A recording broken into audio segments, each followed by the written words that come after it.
네, 안녕하세요. JH 트레이더입니다. 오늘 여러분들과 얘기할 주제는 바로 비트코인입니다.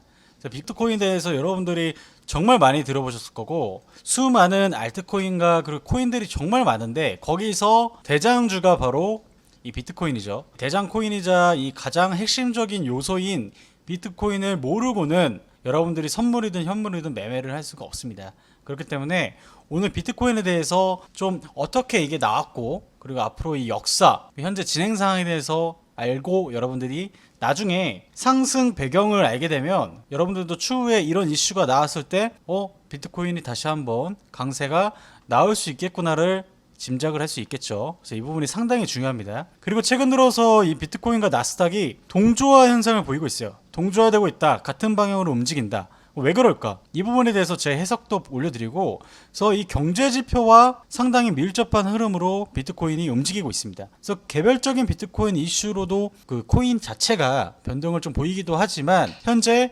가장 중요한 것은 이 경제 지표인데, 이 부분에 대해서도 잠시 후 좀 설명드리는 시간 갖도록 할 거고요. 마지막입니다. 이 금융자산으로 결국엔 이 코인이 인정받을 수 있을까? 그래서 이 부분에 대한 이슈도 오늘 제가 갖고 왔습니다. 그래서 오늘 시작 전에 구독과 좋아요 부탁드리겠습니다. 이 코인이 왜 등장을 했을까에 대해서 생각을 해보셔야 됩니다. 우리나라뿐만 아니라 미국 각자 나라에 돈이 있습니다. 화폐가 있죠. 그래서 여러분들 가장 이 화폐 시장의 대장주가 달러죠. 근데 이 달러가 여러분들 몇백 년 동안 이어지면서 이 통화량이 엄청나게 급속도로 늘어났습니다. 여러분들 이 통화량이 많아진다는 건 그만큼 가치가 줄어들 수밖에 없는 거죠. 명품백이 엄청나게 많아졌어요. 그럼 그 가치가 올라갈까요? 아니죠. 반대잖아요. 마찬가지입니다. 이 통화량이 엄청나게 몇백 년 동안 이 기축 달러로 활용이 되면서 달러 가치가 많이 떨어진 상태였어요. 그래서 이 시점부터 달러라는 가치가 사실 실질적으로는 다운이 되고 있지만 기축 통화로 활용이 되다 보니까 최근 들어서 여러분도 어떤 현상 볼 수 있죠? 킹달러라고 하죠. 이 달러 가치가 오히려 또 강해지는 그런 말도 안 되는 현상이 지금 동시에 벌어지고 있다. 그래서 이 부분이 결국에는 이 미국 중앙은행이 통제를 하고 있고 중앙 집권을 하고 있어요. 여기 마음대로 결정을 하는 겁니다. 돈을 얼마나 찍어낼까? 돈을 얼마나 풀까? 돈을 얼마나 줄일까? 여기에 수십억 인구가 영향을 받고 있어요. 그러니까 이 화폐라는 게 엄청나게 중요한 역할을 한다는 겁니다. 이 화폐를 중요한 역할을 하고 있는데, 그래서 이 부분을 좀 깰 수 있는 게 뭘까? 바로 이 탈중앙화. 어떻게 보면 미국과 완전 반대되는 거죠. 미국과 완전 반대되는 이 탈중앙화를 시도를 합니다. 사토시가 비트코인을 만들기 시작하죠. 그게 언제냐? 08년도예요. 근데 이 08년도가 나왔던 시기가 언제냐면 이 서브프라임 모기지 사태. 이때도 여러분들 이 이후에 어떤 이슈가 있었죠? 어떤 정책을 풀었죠? 돈을 풀었습니다. 그러니까 어떻게 보면 이 코인의 역사, 이 비트코인은 등장을 할 수밖에 없는 배경을 갖고 있었다. 그 배경은 뭐다? 통화량이 급속도로 늘어나면서 달러 가치가 줄어들고, 그래서 나스닥이 계속 우상향을 만들면서 갔었죠. 작년 12월까지 우상향을 그리던 이 나스닥이 최근 들어서 엄청난 하락세를 좀 보였습니다. 여기서부터 이제 우리가 좀 더 고민을 해봐야 되는데, 그래서 여러분들이 간단하게 이 화폐의 가치, 이 탈중앙화를 깨려고 하는 게 바로 비트코인이다.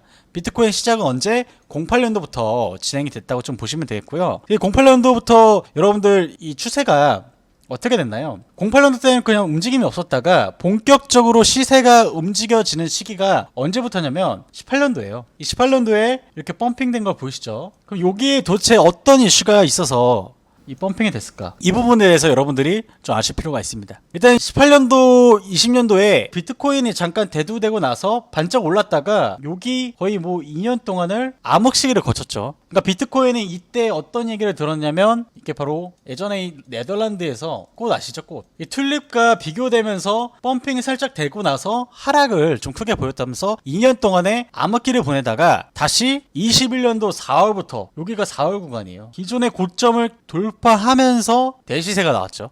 그럼 이때 도대체 어떤 일이 발생했을까? 근데 첫 번째로 여러분들 많이 아시는 도지코인, 이것도 우리나라에서 모두가 아는 사람이죠. 이 테슬라의 앨런 머스크가 이 도지파파로 이슈가 붙으면서 이거를 매집을 했다. 그러니까 어떤 특정인이 이 매집에 대한 이슈를 부각시키면서 그리고 여기 부분에서 펌핑이 되니까 부자가 됐다는 이슈가 붙으면서 거기에 금리까지 코로나 시대 때 금리를 완전 낮췄잖아요, 더. 그러면서 이제 돈이 풀어지면서 같이 상승세를 좀 만들었습니다. 그래서 이 비트코인이 뭐 거의 뭐 1억에 가까이 엄청나게 갔었죠. 근데 엄청나게 움직이다가 어떻게 됐나요? 비트코인의 채굴을 많이 하던 곳이 바로 중국이에요. 여러분들 비트코인 가격이 다운되는 게 여러분들 잘 생각해 보셔야 돼요. 비트코인 다운되는 건 이 달러와 유일하게 싸울 수 있는 비트코인 쪽에, 그리고 요거를 생산량이 정해져 있죠. 비트코인은 이 생산량이 정해져 있는 거를 누가 캐고 있었죠? 중국이 캐고 있어서. 중국이 요새 들어서 미중 갈등 이슈가 엄청나잖아요. 그러니까 달러의 기축통화를 위협하는 요소로 비트코인인데 이 비트코인의 채굴을 많이 늘렸던 이 중국이 다시 어떻게 됐나요? 여기서 펌핑되는 시기에 코인을 전면 금지를 시킵니다. 신기한 거 뭐냐면 중국이 채굴자를 이렇게 엄청 많이 하다가 오히려 중국이 암호화폐를 전면 금지시킵니다. 왜 그럴까요? 중국이 어떻게 보면 이 비트코인의 영향력을 통해서 중국이 엄청난 파급력을 갖고 올 수 있는데, 근데 이 중국의 공산당이잖아요. 그러니까 이 중앙 집권하는 세력들이 이 비트코인을 채굴한 게 아니라 여기와 정반대되는 중국의 일부 세력들이 이 채굴을 해서 이걸 위협하기 때문에 중국에서 하지 말라. 전면 금지를 시진핑이 발표를 하게 됩니다. 그래서 그때 어떻게 됐나요? 그때 엄청나게 다운이 됐어요. 21년 10월에도 엄청나게 다운이 됐고, 그러다가 다시 좀 반등세가 나오다가 이때 또 어떤 이슈가 발생했죠? 금리를 올해부터 연준이 명목금리를 이제 더 올리고 기준이 되는 금리를 일단은 뭐 3.5%까지 올린다고 했잖아요. 1%대 금리를. 이 이슈로 위험자산으로 평가받는 코인도 다 같이 다운이 된 겁니다. 자, 일단 제가 오늘 이 화폐화에 대해서 얘기를 드렸고, 비트코인 역사, 그리고 어디서 펌핑이 되고 이 펌핑에 대한 배경과 여기서 내려오는 시기에 대해서 간단하게 설명을 드렸어요. 그러니까 결론은 뭐냐면 지금 달러와 비트코인이 어떻게 보면 경쟁 구도로 가고 있다. 화폐의 대안이 비트코인인데 그것을 중국의 중앙 세력이 잡는 게 아니라 일부 세력이 채굴을 하면서 중국도 통제가 불가능할 수 있기 때문에 금지를 시키고 디지털 화폐로 전환을 시키려고 하고 있죠. 그러니까 결국에는 이 달러가 지금 무너지는 시기에 러시아 이슈와 중국이 그동안에 많이 성장을 했기 때문에 미국과 경쟁을 하려는 구도에서 이 미국의 그동안에 몇백 년 동안 돈을 많이 풀었던 그런 화폐의 가치가 다운되는 시점에 비트코인이 이렇게 크게 올라오게 됐다. 이 부분을 여러분들이 가장 중요하게 생각하셔야 돼요. 그래서 이 비트코인이라는 자체가 결국엔 이 달러에 대항하는 대항마다, 그래서 이게 새로운 패러다임이고 어떻게 보면 혁명이다 라고 말할 수가 있는 겁니다. 그래서 오늘 제가 이제 첫 번째 비트코인 그리고 비트코인 역사 그리고 달러에 대해서 좀 설명을 드렸는데, 그래서 지금 여러분들 제가 이거 세 번째랑 네 번째를 좀 동시에 좀 설명을 드리면, 요새 들어서 여러분들 USDC라고 들어보셨나요? 그리고 테더 들어보셨죠? USDC는 지금 제가 추후에도 영상을 좀 올릴 텐데 지금 미국에서 이런 식으로 이제 코인 자체가 제3의 자산으로 인정을 받고 있잖아요. 그러면서 지금 나스닥이랑 같이 움직이고 있죠. 나스닥의 추세랑 완전 똑같아요. 왜 그럴까에 대해서 여러분들 생각을 한번 해보셔야 돼요. 왜 그럴까? 왜 지금 코인이랑 나스닥이 같이 갈까에 대해서 여러분들 생각해 보셔야 되는데, 지금 미국도 규제 기간을 놓고, 그리고 여러분들 정말 크게 알고 있는 뭐 블랙록이라든지 골드만삭스, 뭐 JP 모건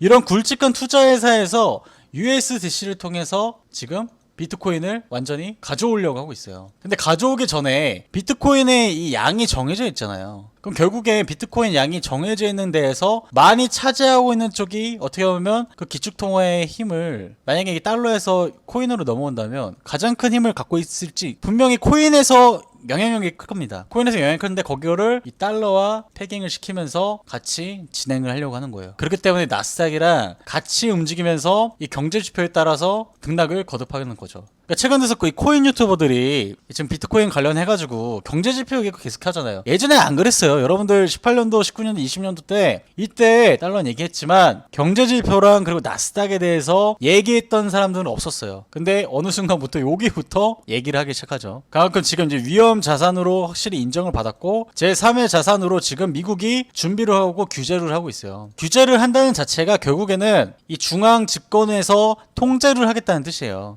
통제를 왜 할까요? 할까요? 이게 돈이 안 되면 통제를 할까요? 엄청난 많은 수많은 글로벌 사람들이 코인을 실질적으로 돈이라고 인식을 하고 있어요. 화폐라고 인식을 하고 있어요. 이 화폐는 결국 인식의 합입니다. 그 인식의 합이 커지고 있고 앞으로도 커지고 있을 건데, 그렇기 때문에 여러분들께서 이 비트코인과 나스닥, 특히 이 연준이 어떤 식으로 이 코인에 대해서 언급을 하는지가 상당히 중요해졌습니다. 그래서 오늘 제가 비트코인과 달러, 그리고 비트코인 역사, 그 금융자산으로 인정받을까, 저는 제 개인적인 의견을 마지막에 좀 덧붙인다면 충분히 인정을 받을 거라고 생각을 합니다. 제가 아까 마지막에 얘기할 때 이 화폐가 인식이라고 했죠. 예를 들어서 황금을, 금이 엄청나게 안전자산이잖아요. 이 안전자산이라고 생각을 모두가 안 하면 황금은 가치가 없어요. 노란색 돌덩이에요. 그렇게 생각하면 이게 안전자산의 의미가 없습니다. 근데 지금 코인을 어떻게 인식하고 있죠? 화폐라고 인식을 하고 있어요. 그게 18년도 불과 4년 만에 수십억의 인구들이 그래도 코인이 돈이라고 생각하는 사람들이 많이 늘어났고, 최근 들어서 이 코인에 대해서 비트코인 이 저점 매수가 들어오죠. 아직 거래량이 터지진 않았지만 그래도 저점을 잡아가는 모습 자체가 어느 정도는 이 투자 자산이라고 인정을 하는 겁니다.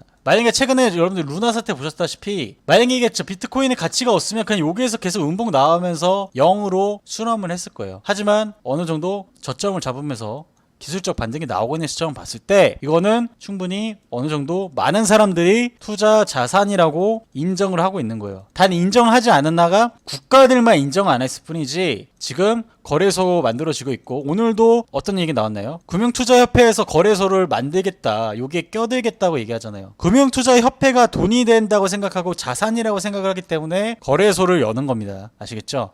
오늘 제가 좀 약간 영상이 좀 길어졌는데, 첫 번째 영상이기도 하고, 제가 생각하는 이 비트코인, 그리고 화폐, 달러, 그리고 비트코인 역사와 상승 배경을 알고 계셔야 나중에 여러분들 여기에서 금리를 인상해서 코인이 많이 다운이 된 거잖아요. 올해 연말 이후에 연준에서 금리를 내리게 되면 어느 정도 조정을 받다가 다시 우상향하는 그림을 저는 만들어 볼 거라고 생각을 하고 있습니다. 그래서 오늘 비트코인에 대해서 설명드렸습니다. 다음에 좀 더 유익한 내용으로 찾아뵙도록 하겠습니다. 감사합니다.